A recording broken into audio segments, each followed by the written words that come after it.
Welcome to the Headley Highlight Show's Headley Headspaces. The Headspaces are a series of thoughts and musings I have during the course of the week, and I chew all over them and then I share them with you. And this particular Headspace is called Keir Starmer and the Art of Perfidious Albion he wishes to excel in. To all the people who have jumped up into my YouTube, I appreciate that you have become subscribers. Thank you so much. Please do make a donation at denisehedley.com where you can buy me a coffee, or you can make a larger donation. Thank you for listening and thank you for coming back to the show. Also, I'm trying to get to 1,000 subscribers. Please like, retweet and share for my YouTube channel for updates and notifications. So Keir Starmer, as far as I'm concerned, is a cutout, non-player individual, which is a character in a game that serves zero function, granny-harming duplicitous, lacking humanity, totally disingenuous, power-hungry individual, but only for the sake of power. That's Keir Starmer. So what he's been doing, him and the French Prime Minister Emmanuel Macron, they have been trying to get the coalition of the willing to create a peacekeeping force that will go into the Ukraine. I mean, Ukraine is not even a member of NATO. It's not even a member of the European Union. All this trouble for some random country that doesn't have any affiliation to any of the local structures around it. So Keir Starmer and Macron, they're trying to organize these peacekeeping troops. The problem with the peacekeeping troops is they don't have any UN mandate. You can't just rock up into someone else's country and saying, I'm putting troops on the ground. You know, one person walks over with a penknife, it's an invasion. You'll be treated as a combatant. Why? Because you've come across my border with a weapon. So peacekeeping troops with weapons, how about no? And by Keir Starmer trying to create this coalition, he's trying to use his position to undermine the peace negotiations. Keir Starmer's not interested in running and improving the UK. Absolutely not. He wants to be on the world stage. He likes that. He's more interested in the Davos crew than the Dagenham crew. And the reason I said he wants to be a supreme practitioner of the art of Perfidious Albion is because Perfidious Albion is a specific term relating to the British and their treachery, duplicity, and underhand behavior in international relations, and it dates back to the 17th century. According to Wikipedia, Perfidious Albion is a pejorative phrase, meaning it's an adjective used within the context of international relations diplomacy to refer to acts of diplomatic slights, duplicity, treachery, and infidelity with respect to perceived promises made to or alliances formed with other nation states. So basically, Perfidious Albion means that you cannot trust the bearer of any agreement because they will be duplicitous, they will be treacherous, they will have no fidelity and regard in that deal. They would act with diplomatic slights, duplicity, and treachery, essentially. And it's a term that's used to describe monarchs or governments of the United Kingdom or Great Britain. And it dates back to 1707.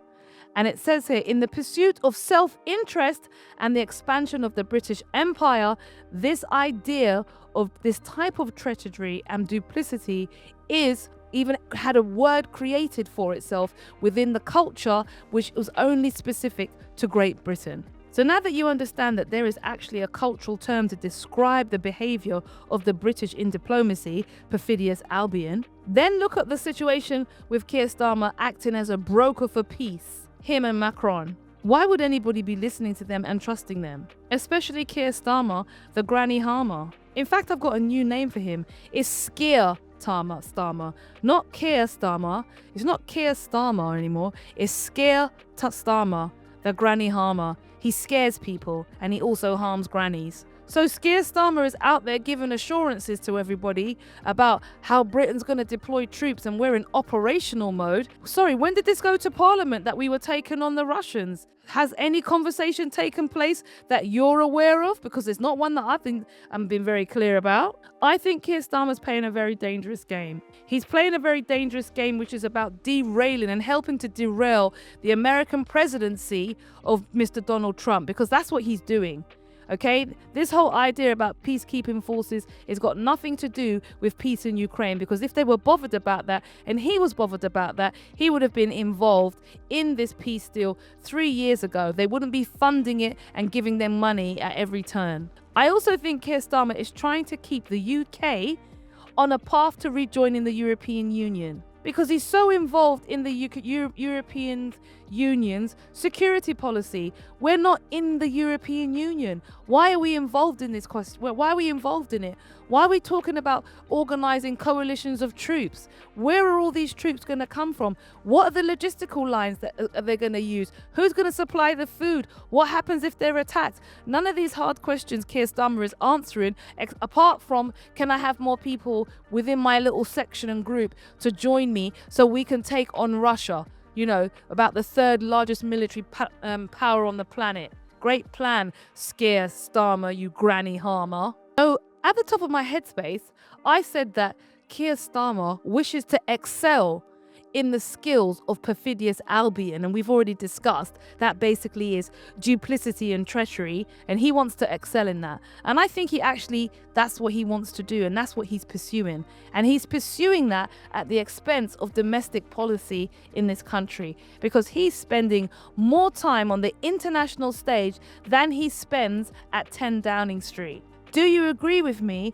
that the peacekeeping troops are effectively a trap for the Trump administration and also for Mr. Putin's special military operation, the SMO? Do you agree with me that Keir Starmer is trying to be the most effective leader on the world stage, but he effectively represents treachery and duplicity at the highest level of our political establishment? Or do you think that he's not even going to be there at the end of this political term in the next 4 years?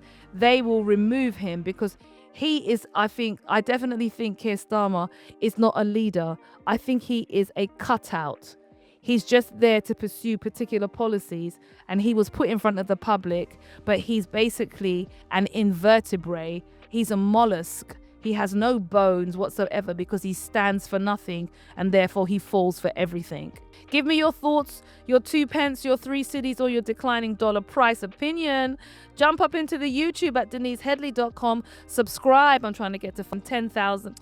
Oh, I want to get to 10,000, but I'd like to get to 1,000 first. I'm trying to get to 1,000 subscribers. And also you can buy me a coffee or donate for this unique content at DeniseHeadley.com. Hope you enjoyed it. Thanks for listening, and see you next week. Nighty night.